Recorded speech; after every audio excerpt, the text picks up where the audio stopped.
You know that classic sci-fi daydream? Poof, you just appear on another planet. Sounds amazing, right? Well, the reality, it's a nightmare. It's so much worse than you could possibly imagine. Okay, let's just do a little thought experiment, you and me.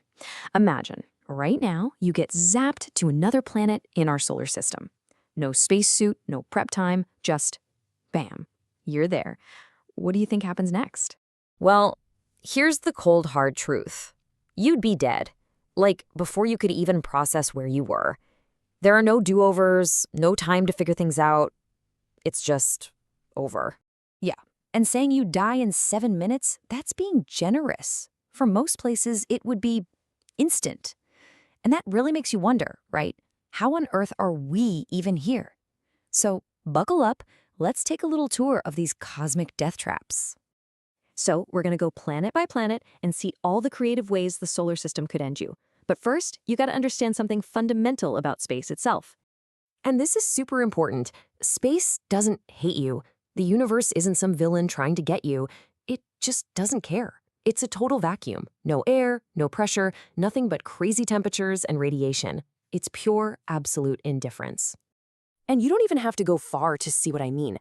Look at our next-door neighbors. They're basically a collection of death traps. You've got Mercury, where the temperature swings are just insane, over 600 degrees Celsius. Then there's Mars, where the air is so thin you just stop breathing. But then you have Venus. Oh, Venus. People call it Earth's evil twin, and man, they are not kidding. The surface is hot enough to melt lead, sure, but that's not even the main problem. Not by a long shot. The real killer is the pressure. Okay, to really get this, imagine you're in the ocean, and you just keep diving down, down, down, until you're nearly a kilometer deep. That crushing, bone-splintering weight on every single inch of your body, that's what it feels like to stand on Venus. Oh, and you're also being cooked alive. Mars. Mars is different. It's a quieter kind of killer. You know, compared to the absolute violence of Venus, Mars is almost peaceful in how it gets you. The air is basically all carbon dioxide, and it's so thin, less than 1% of ours. You wouldn't get crushed, you wouldn't get cooked, you just quietly run out of air. All right, so we're leaving the inner planets. Now we're heading out to the big guys, the gas and ice giants. And out here, wow, the rules just completely change. The whole concept of survival becomes, frankly, ridiculous. The sheer scale of it all it's almost impossible to wrap your head around.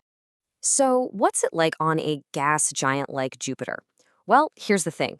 There's no ground. If you were dropped in, you would just fall and keep falling and falling through these endless layers of clouds with the pressure just building and building and building until, pop, you're just gone, crushed into nothing.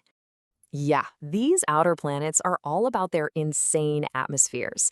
You've got Jupiter and Saturn with these gigantic swirling storms. Everyone's heard of the Great Red Spot, right? But then you go even further out to the ice giants, Uranus and Neptune, and that's where things get really wild. They take bad weather to a whole new terrifying level. Get this, the winds on Neptune can reach 2,100 kilometers per hour. Let that sink in. That is faster than the speed of sound, and there is nowhere to hide. Just you, in the dark, in the freezing cold, getting hit by winds that are literally supersonic. Okay, wow. After that tour of horrors, let's come home. Just take a second, take a nice deep breath of that sweet, sweet oxygen, because now we have to ask, why? Why is Earth so different? How did we become the one exception to this incredibly deadly rule? It's not just one lucky thing, It's this perfect storm of perfect conditions. We've got this amazing atmosphere that gives us air, it gives us pressure, it literally holds us together. Then we have this magnetic field, which is like a planetary force field shielding us from all the nasty stuff the sun throws at us. We've got liquid water, which is just crucial. And, of course, we're in the Goldilocks zone. Not too hot, not too cold, but just right. And here's the really mind-blowing part. If you change any one of those things just a little bit, the whole thing collapses. It's this incredibly delicate dance, this intricate system where everything has to work together perfectly. It's not luck, it's balance. Okay, so let's pull back. Let's look at the big picture for a second. We've just toured our cosmic backyard, and what did we find? Every single other world is just lethal, totally, completely hostile to life as we know it. Bottom line, the solar system wasn't built for us. It wasn't built for life at all. For the most part, it's just a giant wasteland of extreme temperatures, crushing forces, and deadly radiation. And yet, in the middle of all that chaos, all that hostility, there's us, this tiny blue dot. We aren't the norm. We are the exception.